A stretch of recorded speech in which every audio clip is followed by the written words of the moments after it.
Hello and welcome to the Economy This Week series of Drishti IAS. I am Ritu and today's session is about important economic events which had happened in the past week, and this session is important for your GS 3 perspective.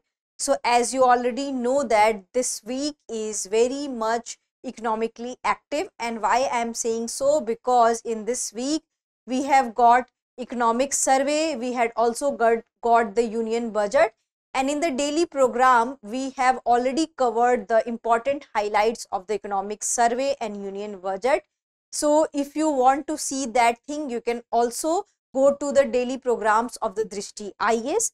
So in this session, we are going to discuss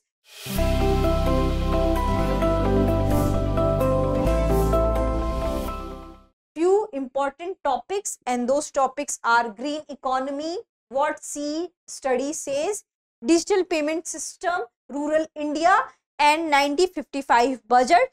So you may wonder that why here we are discussing the 9055 budget, because it has some important insights related to industrialization, which shows that how much we are still caring about the industrialization. So coming to the first topic, before coming to the first topic, we have an important announcement for you.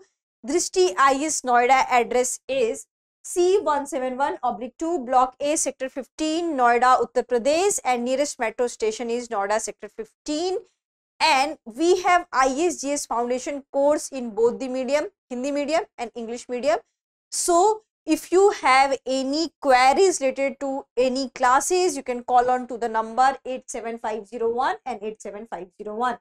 So moving towards the discussion part, the first discussion is green economy SEEV study. Odisha's green economy may generate 1 million new jobs by 2030 SEEV study. So here you may wonder that why we are discussing about Odisha, because Odisha has shown part to all over the state, especially to the national front also, that how we can utilize and how we can make policies related to the green economy. So Odisha has the potential to create 10 lakh new full-time equivalent jobs across 3 green sectors: energy transition, circular economy, and bioeconomy, nature-based solution. And what is circular economy? So we already had session with circular economy. So in circular economy, there will be focus on that how to make money and how to utilize our waste resources. So this has attracted rupees 3.5 lakh crore investment by 2030, and which study says that? So we have one studies, in short we call it CEEV, Council on Energy, Environment and Water. So coming to the highlights about the study, so job creation and investment, Odisha can generate 10 lakh new full-time jobs across energy transition, circular economy and bioeconomy by 2030. The state is expected to attract rupees 3.5 lakh crore investment and contribute rupees 2 lakh crore to GDP, boosting it by 23%. Green value chains and sector, the study identified 28 green value chains including seaweed cultivation, bamboo processing, floating solar and e-waste recycling. We have also a session on energy transition, solar, wind, electronic vehicles could bring rupees 1.5 lakh crore investment and create 4 lakh jobs. Bioeconomy and nature-based solutions, sustainable packaging, agroforestry, mangrove restoration may generate 5 lakh plus jobs and contribute to rupees 26,000 crore. And circular economy, recycling, reuse could create 30,000 jobs and add rupees 10,000 crore in market value. So what these says that the Odisha is creating job through green economy, and it is investing, it is focusing on all the direction. So all the state have some few strengths. So we have we can see the bamboo processing, floating solar, e-waste in terms of Odisha.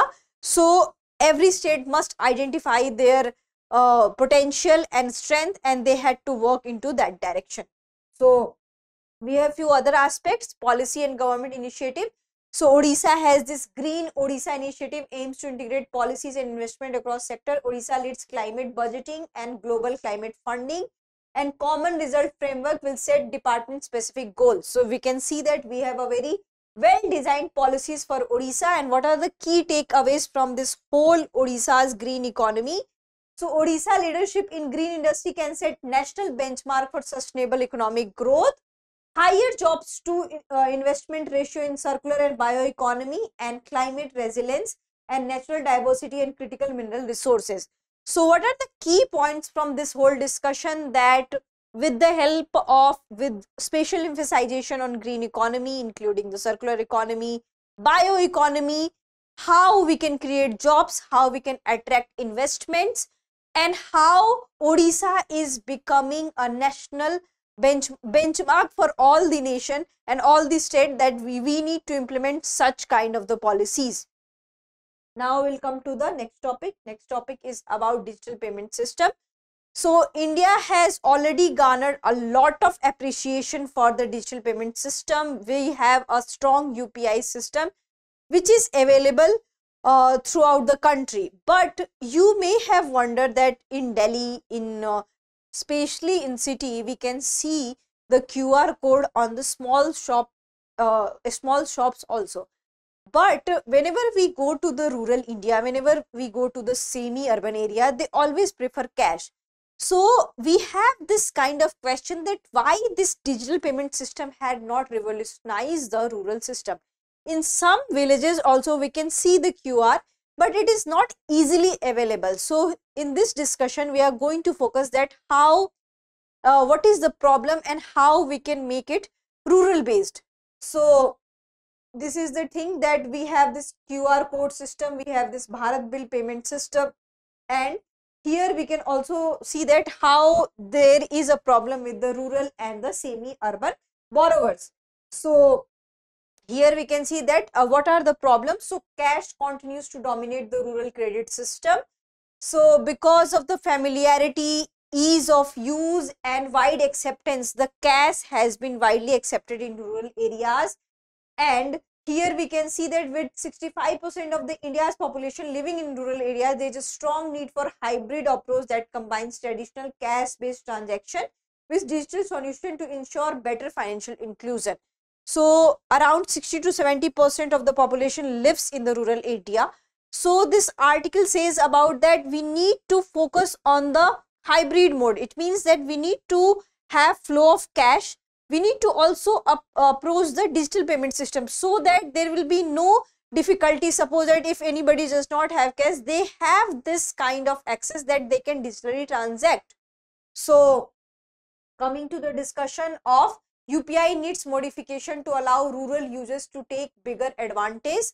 So despite having 350 million active users, what we can see that most of the users belongs to the urban areas, semi-urban areas.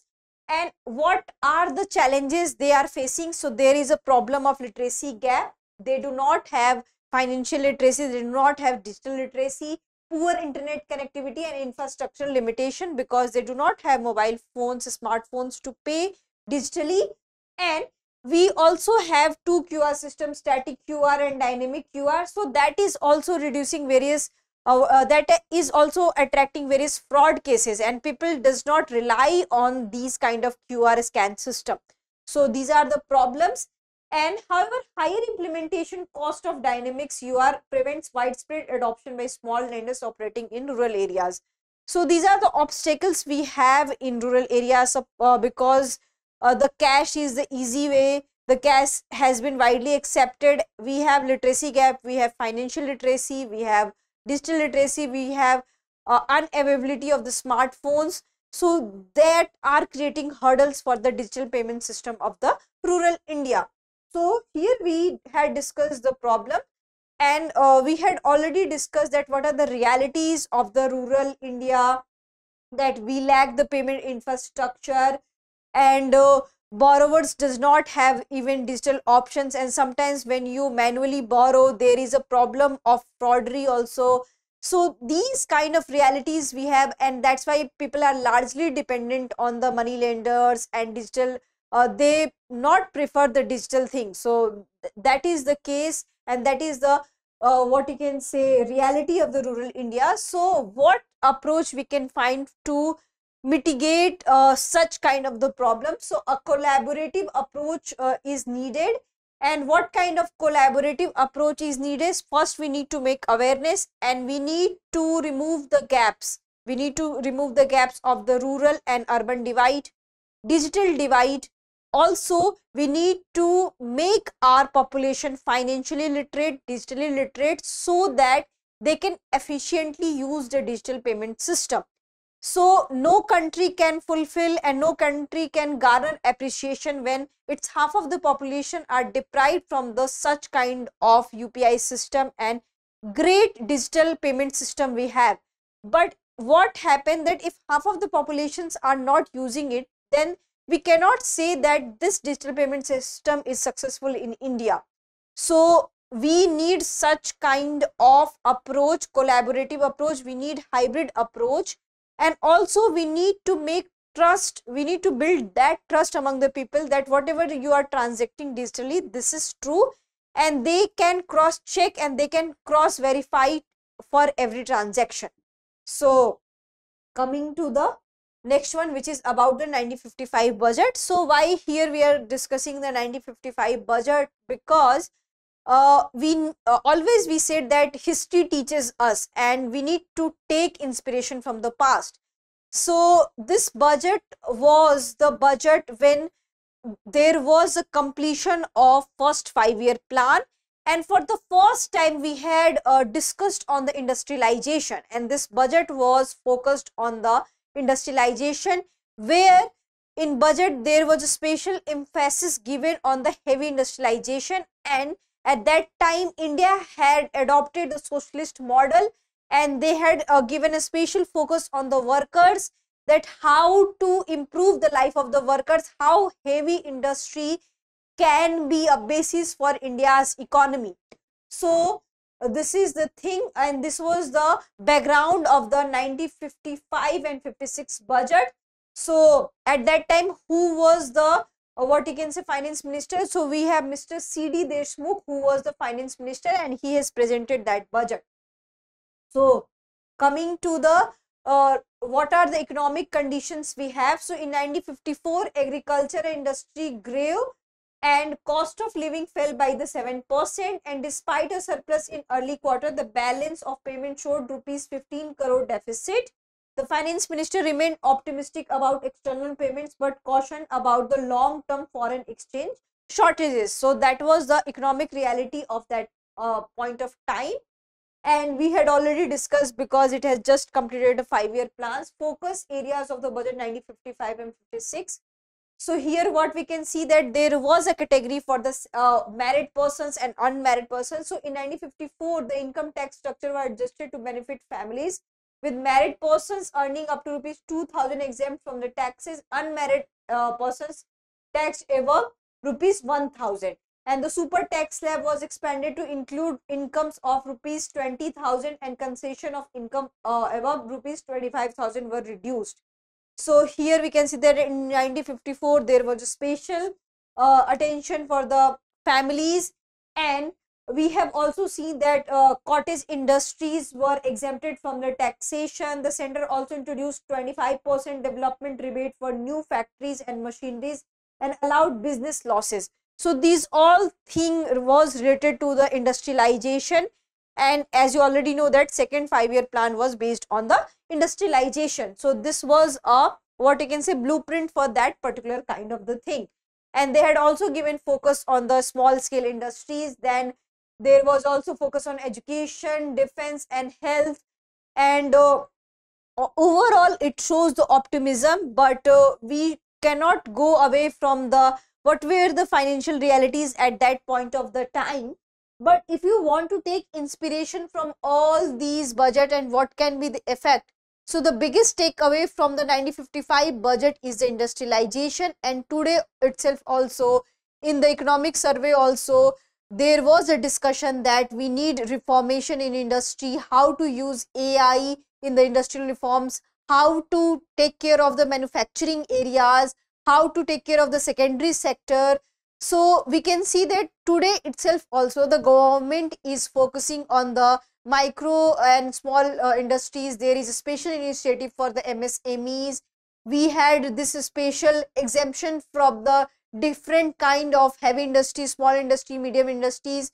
There are different programs related to the female entrepreneurs, small the people belonging to the economically weaker section. So what we can say that all these are key takeaways from the our history.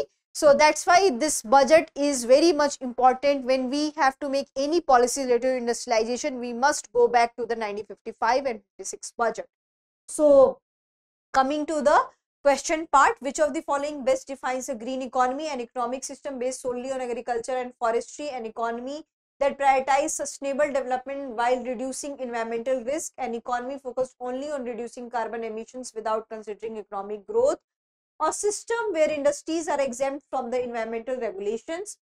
Then we are also going to discuss the second one, which is about the taxation. So here why we are discussing taxation, because there was an article in the newspaper that our Indians are heavily taxed, because this debate was going into the social media. So this is a homework for you, that you have to find that our Indians are heavily taxed. What are the criteria for the middle class, lower middle class and the upper class? So the answer can be vary, so you have to just find out. Which of the following statements about taxation in India is correct? Direct taxes include GST and excise duty. Income tax is an example of indirect tax. Corporate taxes levied on the profits of companies. The goods and service tax replaced only income tax in India.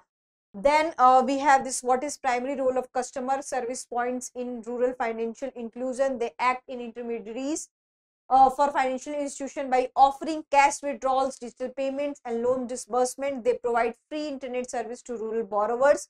They replace traditional banking institution in rural areas. They exclusively promote digital payment solution over cash transactions. And we have another one. Which of the following was a key factor that contributed to increase in industrial raw material prices in 1955? Government's purchase of wheat and coarse grains, control of food prices, rise in exports of agriculture commodities, inflation in global market. So you have to answer this into the comment section, and you have to revise all these topics for your mains examination. You have to give a special focus for the green economy and how we can take inspiration from the Odisha's policies, and other state can also implement. The union government can also take inspiration from the Odisha's green economy. Then we had discussed about the union budget industrialization. Then we had also discussed about the digital payment system and how it is creating problems in the rural India, and how with the help of collaborative approach we can widen the scope of the digital payment system. So that's it for today's session. I hope you like this session. If you have any queries related to this session, kindly ask into the comment section. Thank you. Have a nice day.